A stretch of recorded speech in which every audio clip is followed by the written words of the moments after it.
Hello everyone. Welcome to my new tutorial on the Smart Assistant channel. In today's tutorial, step by step, I will show you how to find the Wi-Fi password on your Samsung Galaxy device.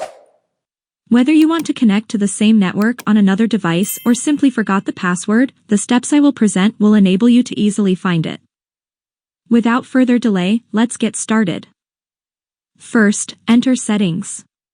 Now, touch the Connections option. Then, touch the Wi-Fi option. After that, find the Wi-Fi network you are connected to, then touch the gear icon to see details. Now, you just need to touch the option with the crossed out icon in the password section to display the password and see it. That's it.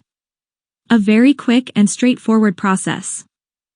I hope this video was helpful to you. If it was, please like and subscribe to the channel.